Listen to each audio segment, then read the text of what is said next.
Harris, thank you. President-elect Trump is going to have to wait a little longer to find out whether his criminal conviction in New York will be tossed. This after Judge Juan Merchan postponed a decision on the matter until next Tuesday.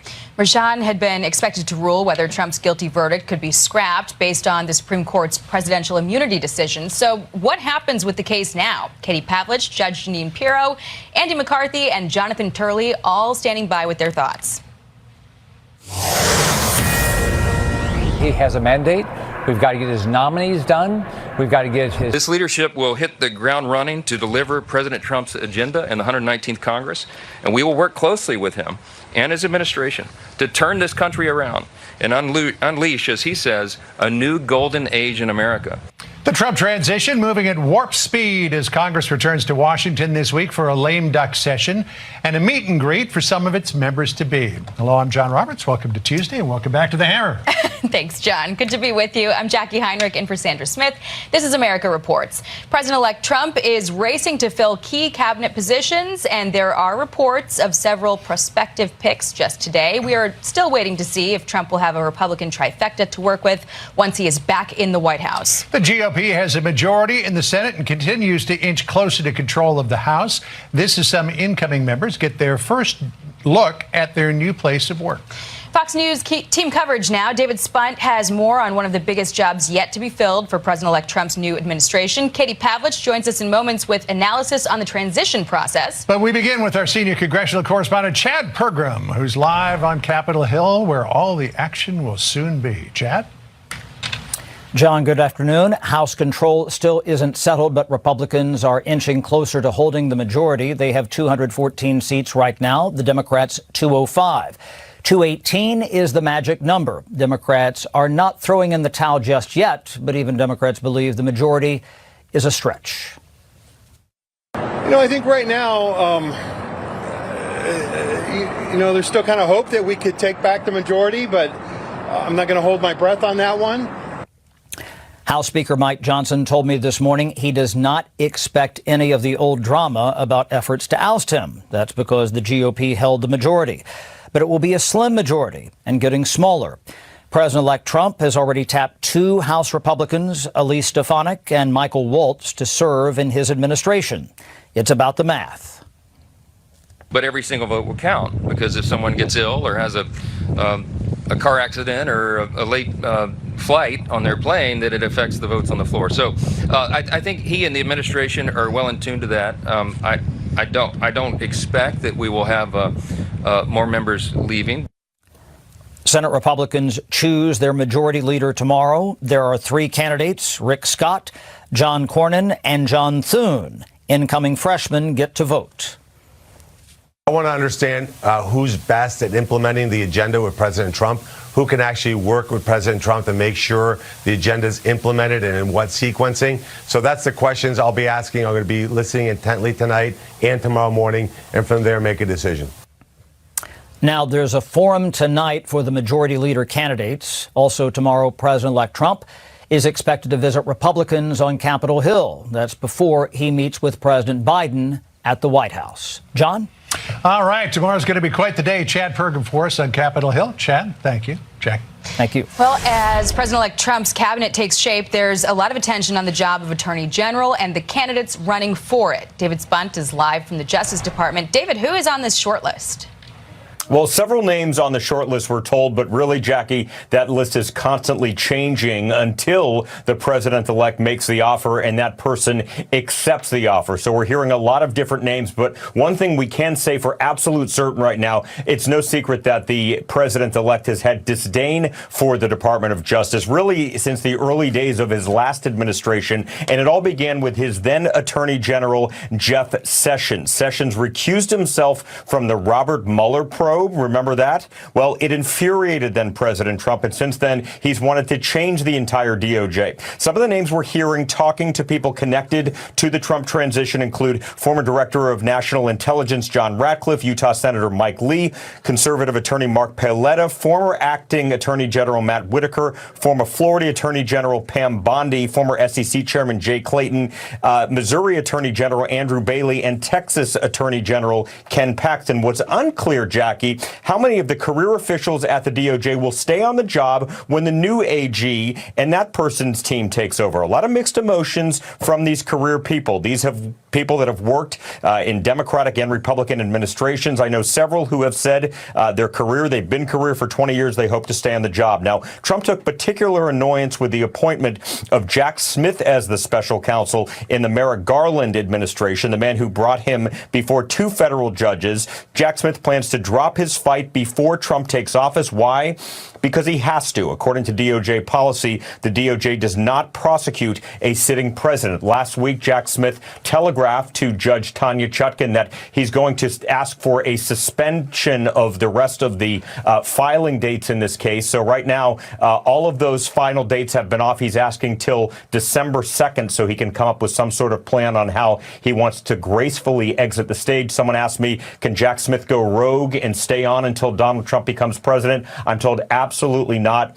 Jack Smith will be gone as special counsel, and the cases will be dropped before Donald Trump takes office. Back to you. All right, David Spunt for us. We will be watching all of that. Thanks, David. All right, let's bring in Katie Pavlich, townhall.com editor and a Fox News contributor. So let's put up on the screen so folks at home can follow along the Trump staff so far. Chief of Staff is Susie Wiles, National Security Advisor, and it's just been announced officially. Congressman Mike Waltz of Florida, the APA Administrator Lee Zeldin, Deputy Chief of Staff for Policy Stephen Miller, Border Czar Tom Homan, UN Ambassador Elise Stefanik, Secretary of State maybe Marco Rubio, DHS Secretary Governor Kristi Noem, we believe. Strong team. Yeah. And one that the president is not going to have to worry about. That is the point. Personnel is policy. The president has learned a lot of lessons from the first time around when they did this during the 2016-2017 transition. And they have a lot of unfinished business to get to, and they want to make sure that there's no delay. You know, President Trump was very superstitious about talking about any of these appointments until he won. But the truth is that there have been groups like America First Policy Institute, for example, who have been working not just to get these cabinet positions filled with qualified people who are loyal to the president's agenda, also people who understand Washington, but who are not necessarily of Washington, who can keep these agencies where the bureaucracy has gotten completely out of control in check. And they also have 4,000 political positions within the federal government to fill. They have a ton of resumes ready to go, and they're going to get rid of any kind of, people who have been working for the Biden administration who may be still in those positions, unlike what they did last time, which was keep them there.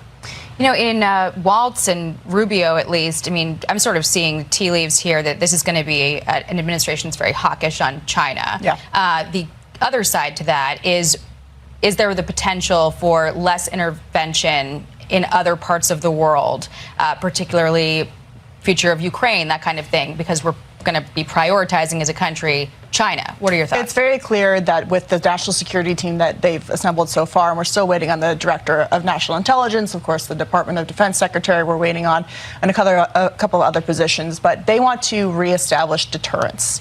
This is a president who believes that you don't want to fight wars because you don't want them to start in the first place. And he had a track record of that during his first term.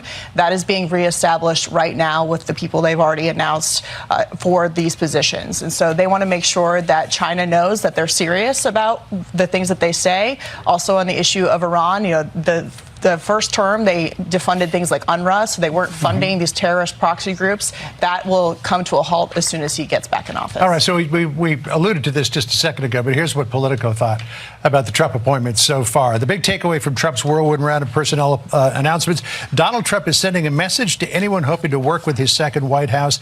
Dissenters need not apply. Abraham Lincoln famously put together a team of rivals. Yeah. No danger of that happening here.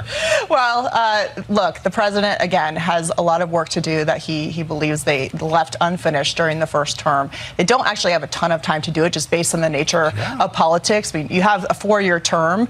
Really, you have about a year and a half to get all this done before everybody starts going and campaigning again, getting set on, God forbid, the next election that will all be the midterms are only 2 years away. Exactly. But I that'll do be think upon us before you know it. Yeah, but I do think also that Trump's held to this strange standard. Of course, you mentioned Abraham Lincoln. That was a long time ago. Of course, presidents appoint people in their cabinets to get their agenda through. That's what his job is in the executive branch. And so it's not uncommon for presidents to appoint people who are on the same page with their agenda. Yeah, cabinet officials aren't supposed to serve as these checks on the president or as the guardrails or, quote, the adults in the room, as we've heard a lot about. They're there to serve and to push through his agenda. If Congress has objections in a different part of the government, they can, but they're there to serve the president. I also don't think that there's any thought of him appointing a Democrat to a cabinet position. Well, we have former Democrats who are on the campaign trail who maybe are still waiting for some appointments. RFK Jr., for example, former Democratic Congresswoman Tulsi Gabbard. Oh, Gabbard, yeah. So there are still some Democrats, former Democrats, who may be coming into the administration, but we'll just have to wait and see. The news about Trump's criminal convictions and Judge Juan Merchan delaying basically any answer, is this a sign to you that the goal is to keep this sort of a black cloud over Trump in the same way that, Russia hung over the last administration, and that, continue to try him in the court of public opinion? What do you think about that? Well, pride and ego are very powerful things for certain people, and it's very clear that Judge Merchan should be moving on with this for the sake of unity. We've heard a lot of that from Democrats over the past week, that all of a sudden, after waging this lawfare against the former president for years on end, they're crying uncle and don't want to do it anymore. But yes, it does seem like, given what the legal experts have said about the way this case was brought and how they still don't understand the underlying charge here, that he should be dropping this case, but instead he's holding it over the political process, and also in partnership with Letitia James, who's the Attorney General in New York, who gave that bizarre speech last week about how she's going to continue to stand up and do what she can to, move the law around to continue to go after Trump. Well, maybe Merchan's just going through the 5 stages of denial and acceptance. Yeah, well, maybe we could get him to the step number 1, which is acceptance. That's step number 5. Oh, is it? Yes. Okay. Well, one of the steps would be nice. Thanks, Katie. Good to see you both. Thanks, Katie. Well, the White House is set to hold a press briefing today as foreign allies meet with members of both President Biden's outgoing administration and President-elect Trump's incoming administration. So are they going to get some mixed messages in this process? We'll get the White House today, but with Biden and President-elect Trump's vastly different foreign policies, some American allies are growing frustrated over mixed messages. Our senior White House correspondent Peter Doocy live with more from the North Lawn. Peter?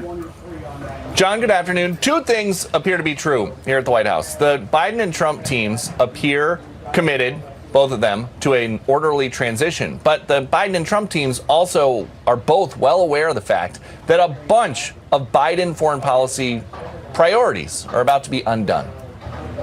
Is Trump completely reversing Biden's foreign policy? I mean, I think you could almost say that, Stuart, strength, rebuilding our military, but also a desire for peace. As he so memorably said in his victory speech the other night, and I think this will go down in the history books, I don't start wars, I end them. Case in point, the Trump UN ambassador pick, Elise Stefanik, says, thankfully, the Biden-Harris administration's rewarding of terrorists at the expense of our great ally Israel is coming to an end. And even though the Biden-Harris foreign policy was just defeated at the ballot box, they are going to be at the heart of the biggest photo op of the week, the Trump-Biden Oval Office meeting tomorrow morning. It will go through the top issues, both domestic and foreign policy issues, including what is happening in Europe and Asia and the Middle East. And the president will have the chance to explain to President Trump how he sees things, where they stand, and talk to President Trump about how President Trump is thinking about taking on these issues when he takes office. So it sounds like President Biden wants to give President-elect Trump a crash course in world affairs. We should know by this time tomorrow how that goes over. John? Yeah, I don't think we need to wait. I think we can already forecast that. Peter Doocy for us on the North Lawn. Peter, thank you. Jack? John, the Dow Jones is down more than 300 points today, but overall stocks have been surging since President-elect Trump's victory a week ago. Wall Street appearing to be banking on an economic boom. So what does it mean for the millions of voters who made inflation their top issue? Let's bring in Steve Forbes, chairman of and editor-in-chief of Forbes Media. Steve, thank you for being here. Appreciate it. Good to be with you. Thank you.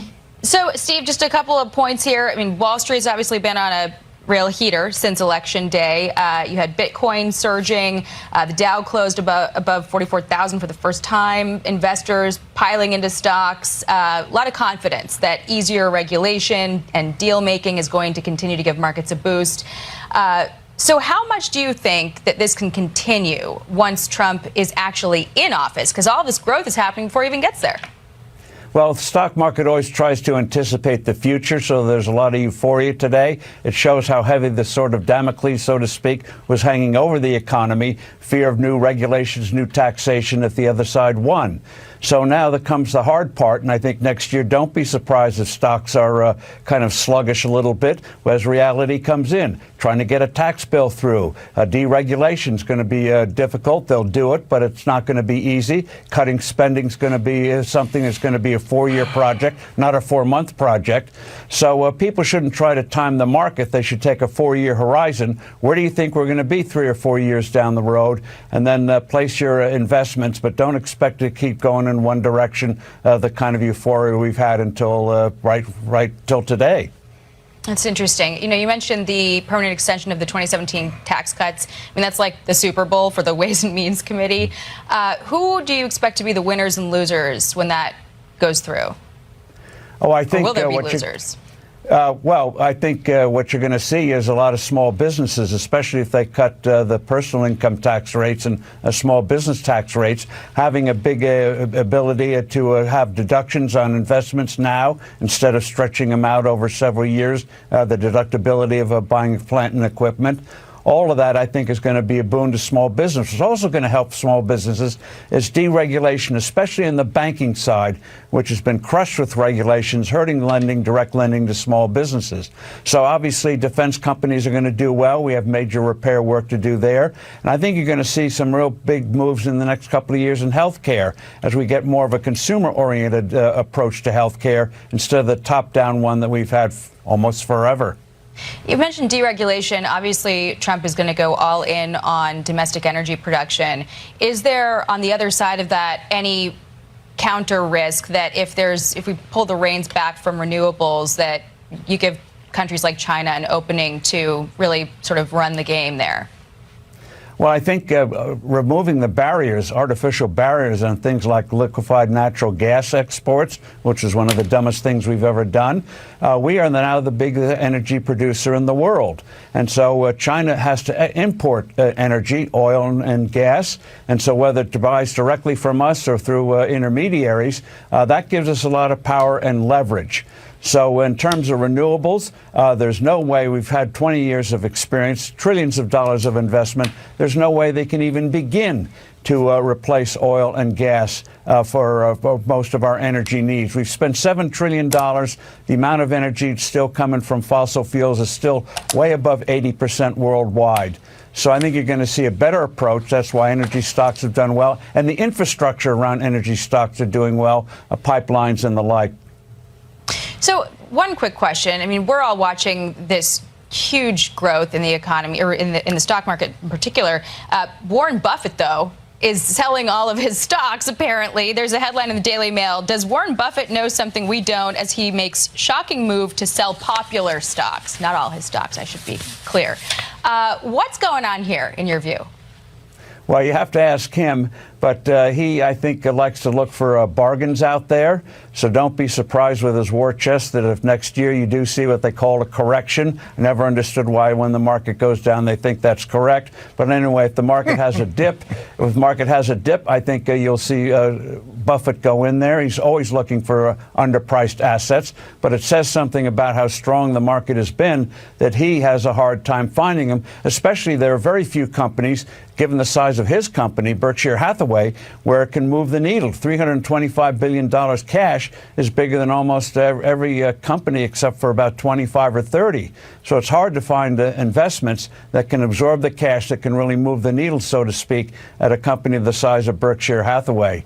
Whereas a small investor, you could do a small company and do very well, but it wouldn't mean it would be a penny on the dollar for a Buffett, a fair-sized company.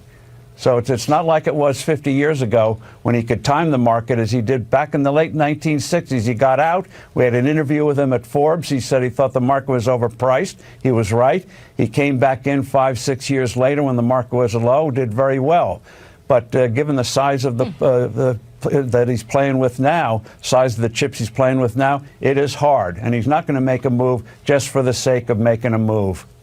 Fascinating. All right, Steve Forbes, thank you so much. Appreciate your time as always. Thank you. Thanks.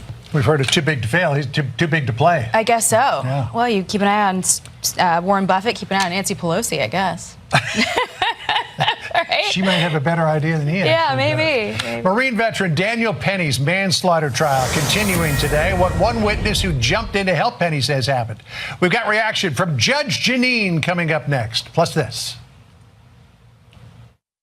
All of the Washington-based Democrats farting around, going to wine and cheese parties and talking about how misogynistic race. Get your out of Washington. We told you this identity was disaster. We told you to get out in front of public safety issues.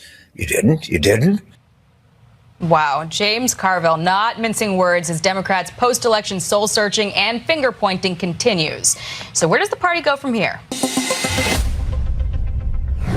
Just in, it is now official. President-elect Donald Trump announcing the appointment of Republican Congressman, putting out this statement saying, quote, I am honored to announce that Congressman Mike Waltz is hereby appointed to serve in my cabinet as my national security advisor. Mike has been a strong champion of my America First foreign policy agenda and will be a tremendous champion of our pursuit of peace through strength. Good news for Mike Waltz. Good news for Mike Waltz. Yeah, for sure. In the meantime, Marine veteran Daniel Penny's manslaughter trial resuming in New York today with a key witness testifying that he jumped in to help Penny pin down Jordan Neely, who he says was kicking and trying to escape. Let's bring in Judge Jeanine Pirro, co-host of The Five. So, Judge, a number of witnesses now have jumped in to support what Penny is saying. This is what the Washington Examiner said. Daniel Penny's defense team is relying on the testimony of mothers and other female witnesses aboard the New York City subway when he put Jordan Neely in a chokehold in an effort to subdue his threatening and violent presence. Meanwhile, the prosecution is insinuating Penny's actions toward Neely were racially biased. Coming from the witnesses, there's no sense that this was racial bias. Absolutely none at all. And, you know, the sad part about this is that when word like that gets out of a courtroom where it's not the reality, where one witness is referring to the white guy because she doesn't know Danny Penny's name, and then you've got all these undercurrents coming into the courtroom. Well, it's white versus black, and there's all these racial undertones, and then people outside of the courtroom yelling Subway Strangler and justice for Jordan Neely. You know, that's not even a part of this case right now. And the judge should have said to the prosecutor, now that your witness knows the name of the white guy, let's identify him and refer to him by his name. But they didn't do that here. But having said all that, I was in the courtroom today for 3 witnesses. The first witness, who was an individual who helped Danny Penny restrain Jordan Neely, he initially lied and said that he was on the train and that, you know, he heard all the threats. And so that's why he joined into holding Jordan Neely down. It turns out that he wasn't on the train. The prosecution proved that. He's basically admitted that he lied. So he's lost a lot of his credibility. Then another witness comes in and he's very nonchalant about it. This is a prosecution witness. He said, you know, he raised his voice, but I wasn't threatened. And he said, you know what? There was a look of concern by some of the people. Then the defense gets up, the attorneys for Danny Penny, and they say, concerned? You said a week later they were terrified. The woman looked terrified, that the guy was yelling, that his voice kept getting louder and louder. And passengers were scared, and the whole subway car moved in the other direction. So what is it? Here's the point that I'm making. The prosecution witnesses are now turning out to be defense witnesses in this case. They can dance all they want, but in the end, you've got a very difficult case here, and the defense hasn't even started yet. All right. Well, to the point about that witness was very nonchalant. Listen to what this witness said. She was the woman with the young child and the stroller. She said, quote, he was shouting in people's faces about Jordan Neely. He was very erratic and unpredictable. It was increasingly loud and it felt increasingly threatening. I would describe it as belligerent and unhinged. I actually took the stroller that I had and put it in front of my son to create a barrier of sorts. I mean, she was concerned that Jordan Neely was going to come over and potentially do her and her son harm. Well, there's no question. And she also, I believe, described Jordan Neely as kind of bent at the knees and crouching forward. as he was yelling, as he was becoming more belligerent. Look, I don't think there's any question on that subway car that was moving underground that people were terrified. They were terrified in terms of everyone shifting from one end of the car to another, to people saying, he said, I'm going to kill an MFer today and I'm going to die. Someone's going to die. And I don't care if I go back to jail. So let's not mince words about this. People were petrified. The issue is whether or not Danny Penny held on to Jordan Neely too long and caused his death. He's charged with manslaughter and crime neg homicide. The issue, though, also is that they waited a long time for police to even show up. Forget about the EMTs. No one would touch him or give him CPR because they didn't have a rescue mask. And the sergeant said, look, this guy's been living on the streets. He could have AIDS. He could have hepatitis or whatever he was talking about. They weren't going to touch him. So it's a tough situation, but I think it's clear what went on in that subway car. Yeah, and from what I know, the case too, when Daniel Penny finally released him, he still had a pulse. I want to ask you about Judge Merchan, who's put everything on hold until next week. We were joking with Katie Pavlich a minute ago that maybe he needs that time to go through the 5 stages of grief and acceptance. But what do you think he should do? What do you think he will do? Well, I believe that Merchan should dismiss this case. It is a case that had no basis in law or in fact, and is even further impacted by the Supreme Court decision, which came down a month later, that basically said you're presumed to have immunity, and when you're in doing an official act. The president was in the Oval Office. Hope Hicks testified about what was going on in the Oval Office. Madeleine Westerhout as well.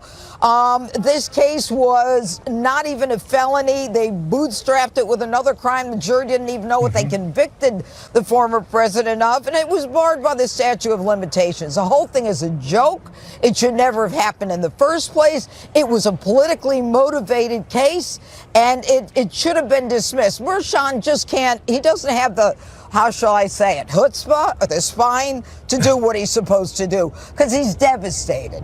All right. Well, we'll find out next week what he decides to do, unless he just decides to kick the can down the road again. Judge, great to see you. We'll see you on the 5 this afternoon. Thank you. Thank you, Jackie. Well, John, there is another battle to keep biological males out of women's sports. Swimmer Riley Gaines and college volleyball player Brooke Slessor will join us on why they're standing up to keep women's athletes safe. Plus, Americans planning to leave the country because of the... You're leaving your country because your fifis were hurt by the big mean president. That probably means you're a complainer. And the one thing they don't want in any other part of the world is a complaining American. They don't want you going to their cafe going, you don't have pistachio milk? How will I have my matcha latte? Hey, I'll tell you, one of the best times I ever had was a lobster boil and oyster shucking session on a beach in Prince Edward Island. So I hope that's a euphemism, John. No, it was they great. Have some good it mussels, oysters up there, too. Amazing. It's been fantastic. PEI, I'm all for it. The best. Yep. Real quick, though, this is a comprehensive guide, and people who actually want to do this have to go through some serious steps. What does that say about how easy it is to get into the United States? It's very easy to get into the United States. It's easier to get into the United States than most other countries. It is very difficult to become a citizen of the United States. It's up there with India, Germany, Austria, and Japan as being, one of the hardest countries to actually gain citizenship. So although it's easy to get in here and, you can enjoy a lot of welfare benefits, apparently, it's vastly different. There aren't a lot of squatters' rights in the U.S. It still is hard to access citizenship. But, you go to some of the places that are most desirable, and they love for you to visit. They want you to spend your tourist dollars and leave. So it's certainly, if you're going to be a genuine expat, it is a process. Hey, I want to ask you, Kennedy, about this new trend that the Wall Street Journal is reporting on, and that's parents going to Parents' Weekend at college and not just enjoying the company of the children, but going to their children's parties. Wall Street Journal says it's 10 a.m. and dad's doing Jell-O shots. Must be Parents' Weekend.